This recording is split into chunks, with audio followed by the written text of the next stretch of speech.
اسماء بنت یزید قالت مر علینا رسول اللہ صلی اللہ علیہ وسلم فی نسوۃ فسلم علینا۔ اسماء بنت یزید رضی اللہ تعالی عنہا بیان کرتی ہیں رسول اللہ صلی اللہ علیہ وآلہ وسلم ہماری خواتین کی جماعت کے پاس سے گزرے تو آپ نے ہمیں سلام کیا۔ طفیل بن ابی بن کعب سے روایت ہے کہ وہ ابن عمر کے پاس آیا کرتے تھے اور وہ ان کے ساتھ صبح کے وقت بازار جاتے۔ راوی بیان کرتے ہیں جب ہم بازار جاتے تو عبداللہ بن عمر وہاں معمولی کاروبار کرنے والے بڑے سرمایہ دار مسکین اور جس کسی شخص کے پاس سے بھی گزرتے تو اسے سلام کرتے۔ طفیل بیان کرتے ہیں میں ایک روز عبداللہ بن عمر کے پاس آیا تو انہوں نے مجھے بازار جانے کے لیے کہا۔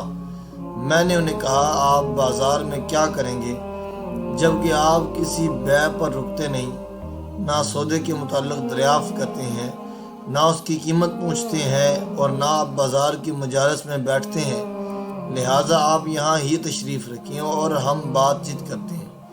راوی بیان کرتے ہیں عبداللہ بن عمر نے مجھے فرمایا پیٹ والے۔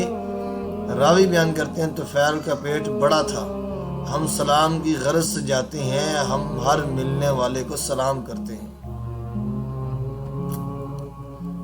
وعن جابر قال اتى رجل النبي صلی اللہ علیہ وسلم فقال لفلان في حائطي أسكن وأنه آذاني مكان أذكه فأرسل النبي صلی اللہ علیہ وسلم أنبئني أزكاك قال لا قال فهب لي قال لا قال فبيعنيه بأزك في الجنة فقال لا فقال رسول الله صلی اللہ علیہ وسلم ما رأيت الذي هو أبخل منك إلا الذي يبخل بالسلام۔ جابر رضی اللہ تعالیٰ عنہ بیان کرتے ہیں کہ ایک آدمی نبی صلی اللہ علیہ وسلم کے پاس آیا اور اس نے عرض کیا فلاں شخص کا میرے باغ میں کھجور کا ایک درخت ہے، وہ اس کھجور کے درخت کی وجہ سے مجھے ایذا پہنچاتا ہے۔ رسول اللہ صلی اللہ علیہ وآلہ وسلم نے پیغام بھیجا کہ اپنا کھجور کا درخت مجھے فروخت کر دو۔ اس نے کہا نہیں۔ آپ صلی اللہ علیہ وآلہ وسلم نے فرمایا چلو مجھے ہبہ کر دو۔ اس نے کہا نہیں۔ آپ صلی اللہ علیہ وآلہ وسلم نے فرمایا جنت میں کھجور کے درخت کے بدلے میں مجھے فروخت کر دو۔ اس نے کہا نہیں۔ تو رسول اللہ صلی اللہ علیہ وآلہ وسلم نے فرمایا میں نے سلام کہنے میں بخل کرنے والے کے علاوہ تجھ سے زیادہ بخیل کوئی اور نہیں دیکھا۔ ان عبداللہ ان النبی صلی اللہ علیہ وسلم قال البادئ بالسلام بریء من الکبر۔ حضرت عبداللہ رضی اللہ تعالیٰ نبی صلی اللہ علیہ وسلم سے روایت کرتے ہیں آپ صلی اللہ علیہ وآلہ وسلم نے فرمایا سلام میں پہل کرنے والا تکبر سے بری ہوتا ہے۔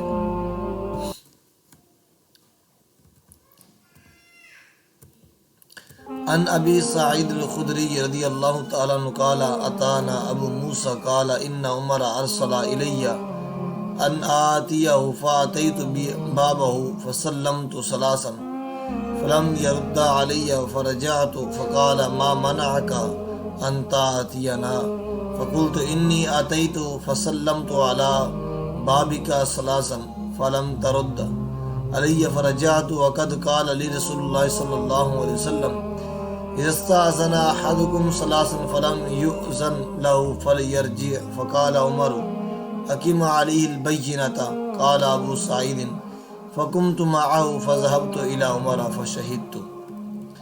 حضرت ابو سعید خدری رضی اللہ تعالیٰ عنہ بیان کرتے ہیں ابو موسیٰ ہمارے پاس آئے، انہوں نے کہا کہ عمر نے مجھے اپنے پاس بلا بھیجا، میں ان کے دروازے پر آیا اور 3 بار سلام کیا، مجھے جواب نہ ملا تو میں لوٹ گیا۔ انہوں نے مجھے اس سے پوچھا تمہیں کس چیز نے ہمارے پاس نہ آنے دیا؟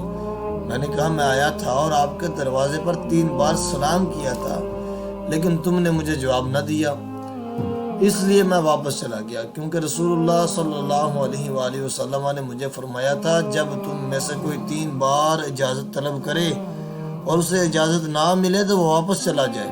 عمر رضی اللہ تعالیٰ عنہ نے فرمایا اس پر دلیل پیش کرو۔ ابو سعید رضی اللہ تعالیٰ عنہ نے کہا میں ان کے ساتھ کھڑا ہوا اور عمر کے پاس جا کر گواہی دی۔